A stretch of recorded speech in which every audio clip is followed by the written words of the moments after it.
Сәлем достар, қалайсыздар? Бүгін біз сіздермен жаңа хит болып жатқан кебапты дайындайтын боламыз.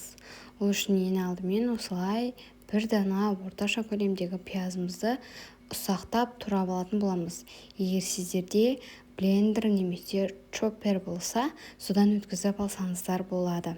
Мен осылай майда етіп пышақтың көмегімен ұсақтап турап алдым. Бұл кебап маған өте қатты ұнады. Сіздерге де дайындауға кеңес беремін. Менде блендерде, чопперде болмаған соң осылай турап алуға тура келді. Бірақ та өте жақсы болады екен. Осылай ұсақтап турап алсаңыздар, сосын бір дана сарымсақ қоссаңыздар болады. Дәмі ерекше әдемі болып шығады екен. Міне көріп тұрғандарыңыздай фук етіп дайындап алатын боламыз. Осылай мен ұсақтап турағанның көлемінің өзі осылай болып шықты пиязым. Содан соң сарымсақты және осылай үстін басып тұрып ұсақтап турап алатын боламыз. Дәмі өте керемет, дәмді болып шығады. Құрамына не заттар қосқанымды төменде описание бөліміне жазып кететін боламын. Менде 500 грамм тартылған сиыр еті, содан соң қызыл бұрыш, қара бұрыш қоссаңыздар болады. Мен қосқан жоқпын. Содан соң кориандр және дәміне қарай тұз қосатын боламыз. Осылардың барлығын жақсылап тұрып бірге басы біріккенше араластырып аламыз. Содан соң азырақ сұйық май құямыз. Сұйық май егерде сіздердің еттеріңіздің құрамында май бар болса, сұйық майдың қосудың қажеті жоқ. Сол өзінің еттің майымен ғана дәмді болып шығады. Осылай майды құйып алған соң жақсылап ұрғылап алып дайындап аламыз. Мен жақсылап ұрғылап басқа ыдысқа алмастырып ұрғылап дайындап алдым.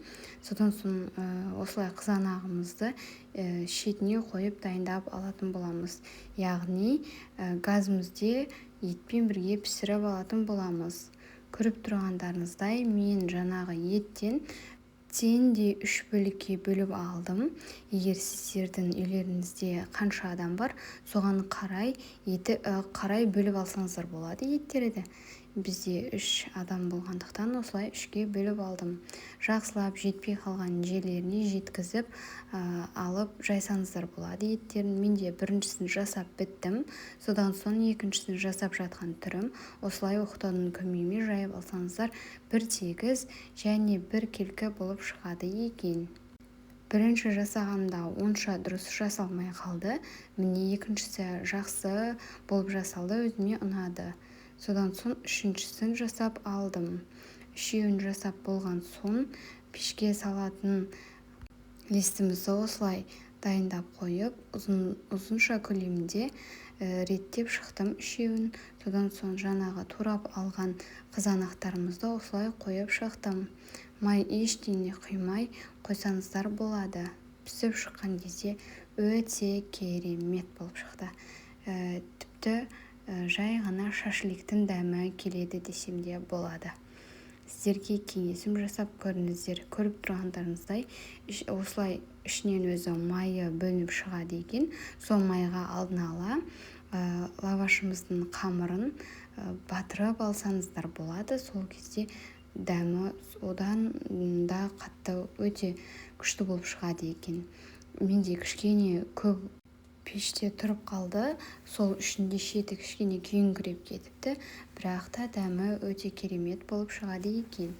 Міне көріп тұрғандарыңыздай пісіп шыққан түрі осылай болып шықты.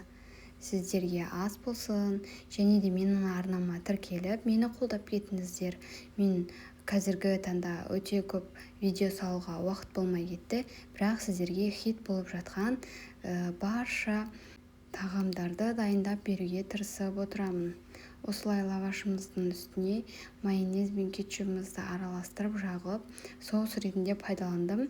Немесе сіздер жай ғана помидорды қуырып, соус ретінде жасап алсаңыздар болады.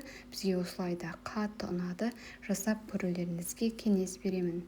Мені қолдап, тіркеліп және өз пікірлеріңізді жаза кетіңіздер. Сіздердің пікірлеріңіз мен үшін өте маңызды, сіздерге ұнады деп сенемін. Рахмет, соңына дейін менімен бірге болғандарыңыз үшін. Сіздерге ас болсын.